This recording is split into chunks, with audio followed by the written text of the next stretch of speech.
Kinsay tuburan sa grasya.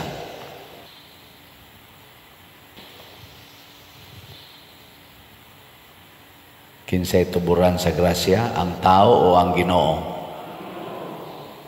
May kay mo mutubag na. Kinsay tig-distribute sa grasya, ang tao o ang Ginoo? Tig-distribute ba? Mao na ang tao. Si Kristo mao ang Ginoo. Sa unang pagbasa, ang Ginoo misilot sa tao o sa bitin. Gipapahawa sila sa paraiso. Imbis sa una, sigihan sila hatag sa Ginoo, way problema. Kaon ra sila dito. Wa nay kinahanglan manguma pa, wa nay kinahanglan mo trabaho pa. Sige ra sila kaon. Niya di pa gyud sila mamatay kay tuwa man dito ang bunga sa kahoy sa kinabuhi. So di sila mamatay, di sad sila masakit, di sad sila matiguang. Natanawa imong tupad ing nanakay sakit ing nanay mga sakit kasagaran ngano man kay matud pas unang pagbasa gisiradan ang paraiso unya gibantayan pagyud ang kahoy sa kinabuhi nga dili na gyud makaduol ang tao kay kun mukaon tas kahoy sa kinabuhi basig di na ta mga matay. Mao na ang silot sa atong pagpakasala maoning kamatayon. Og ngano mang nakasala man ang tao kay iya nang gihimo ang mga butang na kunuhay makaayo niya pero wa mag-agad, wa mananghid sa Ginoo. Mao na siya problema. Kana bang kita na ba mao'y magpakaginoo ba? Patay kita diha. Lingiyay mong tupad. Nakinsay tag-iya sa inyong balay. Nakinsay tag-iya ng inyong gipuy-an karon. Kusog ra bagay tabangangkon ana ako ning balay. Ako ning yuta. Napamangani uban mangangkon ako ning nasod. Ako ning probinsya. Ako ning munisipyo. Ako ning syudad. Kusog kita mangangkon ana. Ako ning naong, ako ning lawas. Inigsugod na to ingong ako ni, ako'y magbuot ani, patay dayon tadiha. Muna, pag ingon ni Kristo, pilaman kabuk inyong pan, 7. Ambi na be. Ambi ng inyong 7 ka pan. Awa na nila ang kuna, gihatag nila sa Ginoo. Sige Lord, ika na'y magbuot ana, unsao na nimong 7 ka pan. Gipalingkod niya ang 4,000 ka tao, ang 7 ka pan nga gihatag ngadto niya, nga maorosad gitoy ilang pan, iyang gipikas-pikas, niya iyang gihatag sa mga tinun-an. Dili aron kanon sa iyang mga tinun-an. Unsa may iyang instruction, ihatag ko ninyo aron inyo ning iapod-apod ngadto sa mga tao. Anhin na to makita dinhi ang function ba sa usa ka leader, labi na gyud nagdakag mga tao, di jud ka mangangkon sa mga grasyang imong nadawat nga imo na unsaon man na nimo, imo ginang hunahunaon nga iapod-apod ko ni kay gikan is Ginoo, ako gining iapod-apod. Ngilay na sang lingi sa imong tupad na kanang imo rong kwarta, imo nang iapod-apod. Imo nang i-share. Ang kwarta ba, i-share na ninyo, dili. Tudloan ra bata siyawa, tigom yun, kay para sa imong future. Ayaw na paghuna-hunaan ng future nga according to your standard. Kay nga ito magong future, para sa atong kaugalingon o sa atong mga gihigugma, why appeal ang uban. Pero sa Ginoo lahi, aron ma-secured ang imong future, ipanghatag ang tanan nga naa nimo aron makatabang sa uban. Sakto na dili. Taas ang kamot katong maingon sakto na, Father.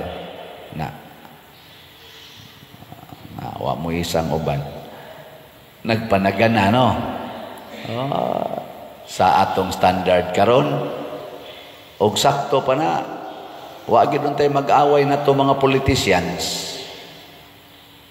Kaya nga naman, ang mga politicians karon isig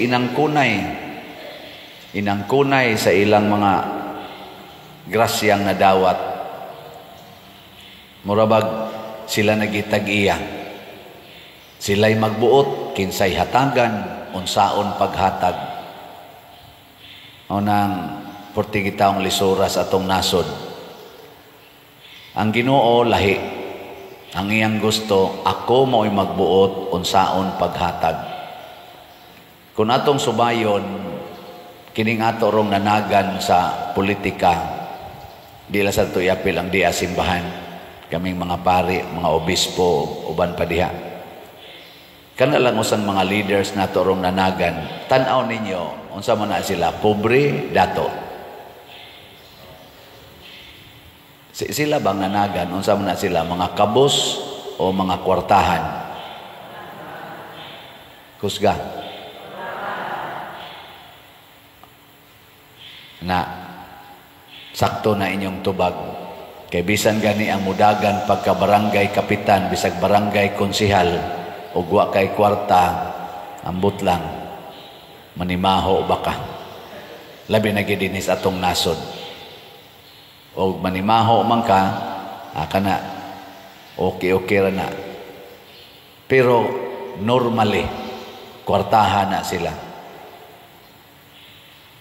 Pero ngano man nga nitumaw maning isyo nga mangayo pagid silag budget ug mahadlok silag dili matagaag budget para sa ilang kunuhay, ilang probinsya, ilang syudad, ilang distrito.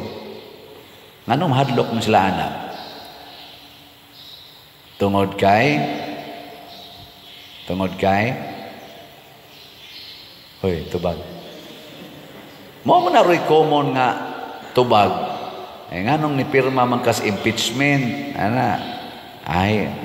di niya ta mabahinan sa budget, mahutdan tas budget sa atong distrito, wa na ta ikapanghatag sa mga tao. Unya na sila kwarta.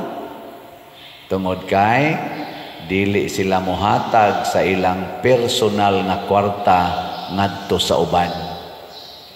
Ang ilang personal nga kwarta, punan pagid na nila. Punan. Maunay na as framework. Bisag ka mo, nanimba mo ron dire, kanang tanan ninyong kwarta, ihog na inyo sa kolekta. Ihog, dili. Ingka, nag-ampo, magaytang arang-arang panipadir. Ang pare, kanang among kolekta, amo nang ipanghatag tanan sa para sa mga tao. Ambot lang. O gunsaon man nato pag-ila, kining mga leaders nga dili Diyos nun. Kana bang mga leaders nga ang gihunahuna ang ilang kaugalingon? At least tulo ka sukdanan ang akong nakita. Una, muasinso gyud na sila financially. Muarang-arang gyud na sila ang ilang mga kahimtang. Muarang-arang gyud makapamalit nag mga sakyanan nga mahal-mahal. Kung sa una motor na ilang sakyanan, karon four-wheel na. O four-wheel, sa una multicab, karon Avanza na. Kung sa una Avanza, karon Fortuner na. Na magani uban ko no, tricycle ray sakyanan, karon bulletproof na. Muarang-arang gina ilang kahimtang. Ikaduha, ang ilang mga projects o ang ilang mga gipanghatag pirmi ginang naay nakatatak nga ilang ngan o ilang naong. Pangita mo diha. basta sigig pamutang anang ilang naong ilangan diha niya ng mga butang nga ilang gipang share sa ilang mga katawhan kana dili na Diyos nun. Uy, ang duko-duko mo diha. Maubitan nang nagkatag na diha nga to mga kon, a project of, from. Di na Diyos nun. Ang kaugalingon ana mo gi-promote. Katulo, masuko gid na sila. Basta komentaryuhan og dautan ang ilang gibuhat nga dautan.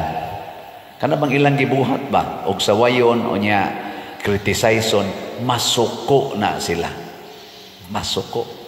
Na siya. Mao ni sila ang mga dili Diyos nun nga mga leader sa katilingban. Madinhi man sa simbahan o madiha mas gobyerno, mao ni ang atong mga sukdanan. Nakakita na ba mong politicians nga ni Asinso? Nga nahuman sila sa ilang pangalagad, ang ilang kinabuhi nga gipuy-an sa una maura gyapon karon. Nakita mo ana? O nakakita mo pangitaan na nya mo nay atong paningkamutan og butar. Pero di man sana sila managan kay man mo Asinso. Basta makakita ta na kanabang wa gyud ba muluho ang kinabuhi. Kana ato nang butaran. Ikaduha, kanang mga tao nga dagha gihimong project apan way gibutang nga iyangan. Mao nay atong butaran. Kay pasabot ang iyang sentro mao ang katawhan, dili ang iyang kaugalingon.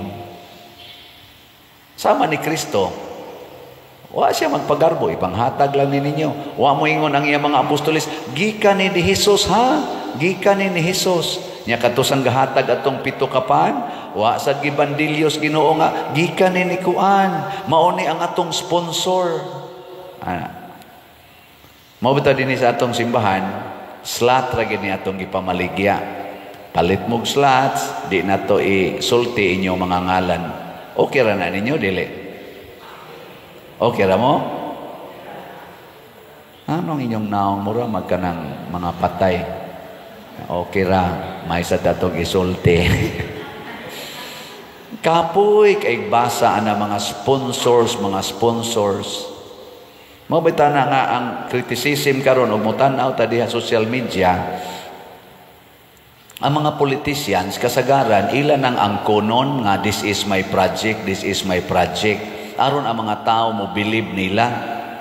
Pero diin man gikan kanang budget o kanang kwarta nga ila karong gigamit, gikan sa mga magbubuhis. Kinsa man ang magbubuhis? Kinsa man? Kitang katawhan, apil sad sila o nibuhis na sila.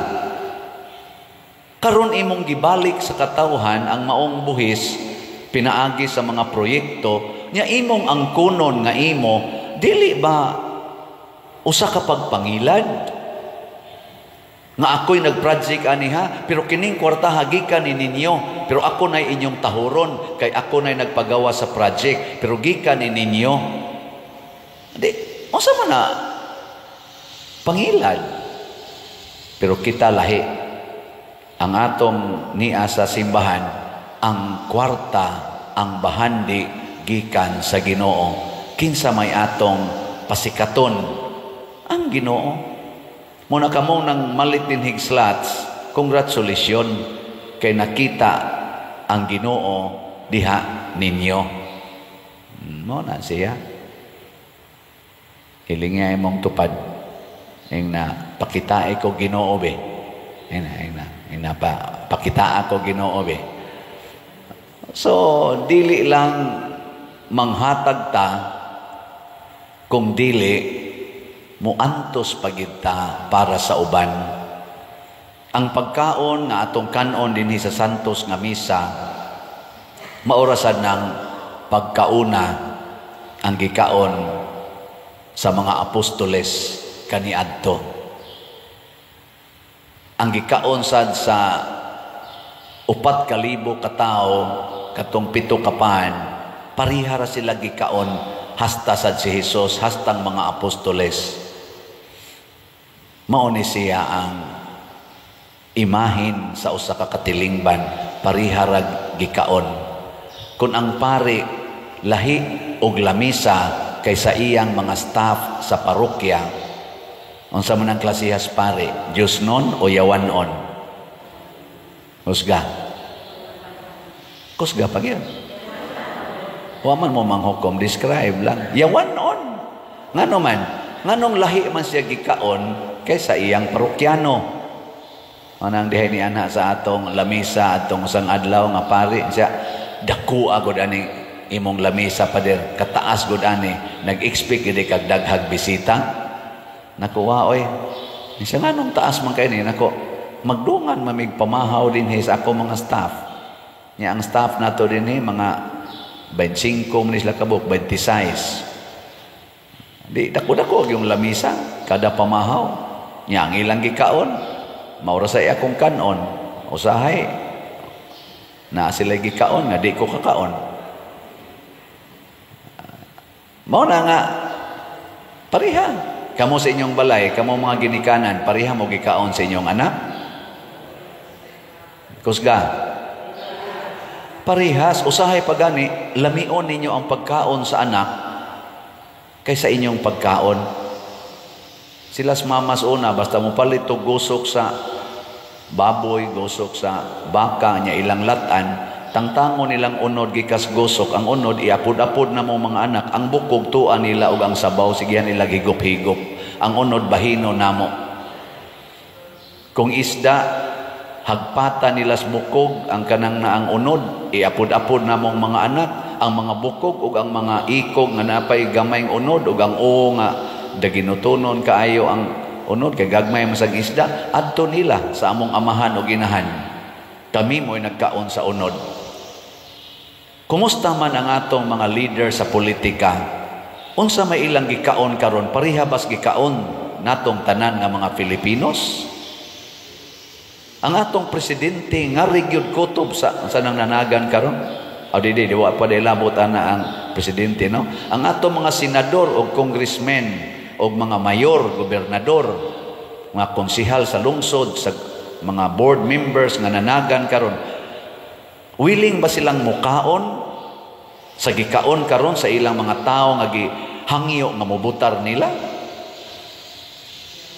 Mukaon na sila panahon sa kumpanya, dahil na sila budol-budol, ato dahil na ngadto kanang naang sana gobol-gobol, budol-budol. Gobol? Budol-budol, nya mabudol sa ta. Inig kadaog na ba? Atong tanawon kay na may uban ana nila, makita naman nato ilang lifestyle. Ganahan ka na sila mukaon, tipon aning taga squatter area, tipon aning taga tabla, taga lataban, taga antugo. Ha? Ganahan ka na sila mukaon, ana, kanatong gipangkaon dito. Kanang kamunggay na lang sa buwan ni mog tubig, nga murag ihis baka, ihis kabaw, ang color sa baw. Ganahan nila mukaon. Ala, ato ko nung suwayan o suhito. Nya, kinsa tong ganahang mukaon? Ako naman ko'y nadunggan nga mga opisyalis sa gobyerno nga tagurha ra gyud kuno ka klase sa sudan ang ila didto, tulo ba to ka klase da sa sabaw nga ilang kanon. Nya dihay ni reklamo nga iyang staff usa sa iyang mga cabinet members ngano man ni Mr. President maura man atong gikaon, ingon din siya, arang-arang na lang gani ini kaysa tuaron dito sa mga bukid o kanang naa sa mga squatters. Mauwaw ta nga mukaon din higlami samtang sila dito nagmantinil. Ambot tinuod ba sa kana o kaadto? Naku, praise the Lord, lupig man sad mi ani. Kay kami usahing mga pari, lahi mig lamisa, amo ditong staff, ilog anang mga bukog kanang gagmayng isda, kami to dagko yung isda, may pagkaluto, musinghag pagdili ka uyon sa lami. Unsa man Amo man ni lami. Ana pa, kalami rang ilubong ning parian ni. Di tay nana, pariha ta gikaon mao ni ang Eucharistia, pariha ta gikaon, pariha ta og kahimtang. Kay kinsa may labaw nato wa sa matas Ginoo matod pa diri mo magpauli ka sa abog. Sa yuta kagikan mo balik ka sa yuta. Katapusang lingi ingna imong tupad mamalik ra gid ta sa yuta. Mamalik ko ta sa yuta. Mo na magpractice tag uniform haron ang Ginoo na mo'y muhatag nato sa reward. Dili kitay mag-reward nato. Di sa ta magpakaalig-alig pagsulti nga ako'y tighatag ninyo reward, mauna sundan ning akong gisulti. Nga bisag di ka ganahan mo pirma aning impeachment, mo pirma gyud ka kay kun dili kuhaan ti kag budget, siruhon ti kas budget, nagpakaginoo na ka, yawa na ka niyanang batasana. Kung tinuod na. Kaya doon naman sa nanulti anak karon ng mga politicians. Igo rata dinhing ni translate it niya atong tagaag pamalandong. Ako ganahan ko mamalandong ani kay way kapuslanan ning pagsigig basa aning Bible og di nato ma-relate sa atong actual kinabuhi. Aron ta mo asinso sa Dios non nga kalambuan, dili ta magkinabuhi sa yawanon nga kinabuhi. Musangko sa away, musangko sa panagbahin-bahin, hangtod musangko sa pagkalusno sa atong nasod, sa atong kalibutan. Hinaut unta, maliwatan ni Mama Mary. Gishare niya iyang anak, aron ta maluwas. Maliwat sa ta ni Kristo, gipaagas ang iyang dugo, aron ta mabuhi.